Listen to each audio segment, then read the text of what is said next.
guys, welcome back to another edition of The Brave Little Mama, which is me, obviously.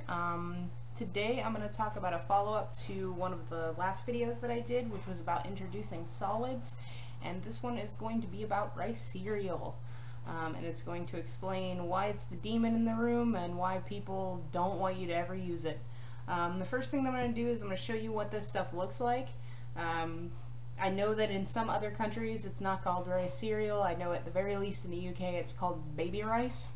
I had a conversation with a friend from the UK and she was somewhat confused as to what rice cereal was, so I had to kind of figure out the difference there. So what I'm going to start out with is this one is the Beech Nut rice cereal, single grain rice, and this is pretty standard, at least where I live.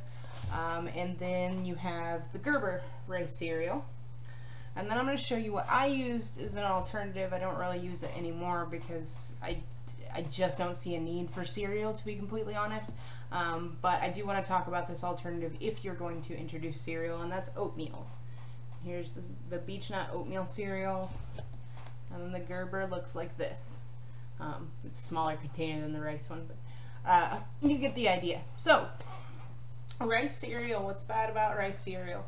The first thing I want to point out is obviously, just like on any information or any package, there's nutritional information on the side for this stuff, just like any other food you'd buy. The first thing that I want to address is that there's a difference between the oatmeal cereal and the rice cereal. The oatmeal cereal has more protein, it has more vitamins, it has more minerals, same amount of sugar, little more on the carbohydrates, but the stuff in there is better. Now, the one thing that you do need to know about oatmeal cereal is it does contain wheat, so you might want to be aware of that, especially if your child is sensitive to things or has the possibility of being allergic to things like that. That's one of the things that's touted as a plus for rice cereal because it's gluten-free. This in particular does have wheat in it, so you need to keep that in mind when introducing it to your baby, especially if you have wheat allergies in your family. So there's that. The main reason that rice cereal is a thing is it was suggested as a first food for baby a long time ago. And the reason it was suggested as a first food for baby is because at that time, people were introducing solids at a much earlier time. Now, obviously, I'm talking about parents, 10 to 15 years ago or better, which, unfortunately, as you'll learn as a first-time parent, if you haven't already, the older generation kind of has a lot of influence on the information that we get today and how difficult it is to make decisions. So, back when they were introducing solids at a much earlier age, they were looking for things that were bland, extremely bland, because with what I talked about in the last video, with the way babies' guts are when they're young, you don't want to be giving them anything with spices in it because it's not good for them, and it can cause them digestional issues. So they introduced rice cereal as a first food because it does have iron in it, it is rich in vitamins and minerals, but it's also very bland and, again, gluten-free, so less likely to cause an allergy, at least from what they understood back then. Now what we're finding is because of what's in rice cereal and the way that it's processed by your body, introducing it at an early age has been linked at this point to adult obesity and diabetes, which, I mean, take the science how you will. I'll try to find some reputable articles that I can post in the description for you guys to take a look at. But that's what the science is saying at this point. So, again, one of the reasons you want to avoid it, because if it is true that it is causing that problem, why bother introducing it? You could just avoid it altogether and skip it and use other forms of food. And again, I'll get at why I think it's good to skip it here toward the end of the video. I want to give more of the scientific and factual information first. The other thing that comes into play with rice cereal that's a big deal is arsenic. So arsenic exists in most of the food that we eat, particularly anything sprayed with pesticides, which it is possible that if you do get something organic, it may still have pesticides on it. It just may be a certain type of pesticide because they still are allowed to use them, which I may make a video about later. But organic is kind of a loose term when it comes to the FDA, and what you have to do to be certified as organic is kind of back and forth depending on what you're getting certified for and what the definition of organic is. So that's kind of something to be careful of, because pesticides can still be used on organic food. So there's arsenic that naturally occurs in food, but then there's arsenic from pesticides. And in rice cereal, the main issue is not what naturally occurs, but what's put there by our pesticides that are sprayed on the rice. Rice cereal has 5 times, at least in the tests that have been done, it has 5 times the amount of arsenic in it that something like oatmeal cereal does. So if you're introducing the oatmeal cereal, you're introducing a lot less arsenic. Obviously, that's a good thing. I mean, you want that. You don't want to be pumping your kid full of arsenic. But again, it does naturally occur in food, just like cyanide and arsenic both occur in apples. So that's a thing. The cyanide's in the seeds for apples, and it does leak into the flesh some, but it's not enough to harm an adult human being. The worry comes in when you're talking about the rice cereal with how much is in it and how much is too much for an infant. So that's kind of a difficult call to make. Now, the last thing that I'm going to cover that people are making a big stink about is everyone's saying, oh, well, giving rice cereal is like giving your child spoonfuls of sugar. Now, I'm pretty familiar with nutritional information, and I'm pretty familiar with nutrition in general. I've had problems with weight my entire life, and I've always had to work really hard to get weight back off if I gain it. I'm in the middle of that battle right now, losing weight post-pregnancy. My body's metabolism sucks, to be completely honest, so I have to make drastic changes if I want to lose weight. I can't just like sit around and shrink portion sizes and I'm good to go, you know. It doesn't really work that way. So I know a fair amount about nutrition, and what I do know is this.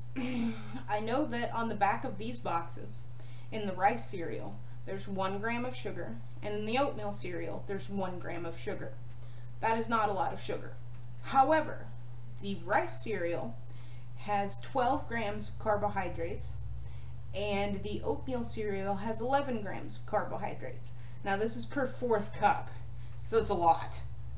So the amount of sugar is absolutely minuscule if you're talking about feeding like 2 tablespoons at a time, which I believe is the recommended starting amount out of this. So you're talking about an extremely minute amount of sugar, but a larger amount of carbohydrates. What you're also talking about is the oatmeal cereal is 60 calories and the rice cereal is 50 calories. So you're talking about a large amount of calories. Now, the problem with carbohydrates is this. Carbohydrates in particular, when you eat carbohydrates, if you're eating a lot of pastas and potatoes, starch type foods, if you eat too many and you're not burning that energy, your body starts to store it as fat because it believes it's necessary. It's saving it for a later date, essentially.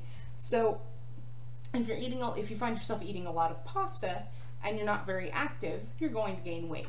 The problem comes in when you're eating a lot of starch, like carbohydrates, and you're not very active, your body is going to continue to store that as fat, no matter what you do.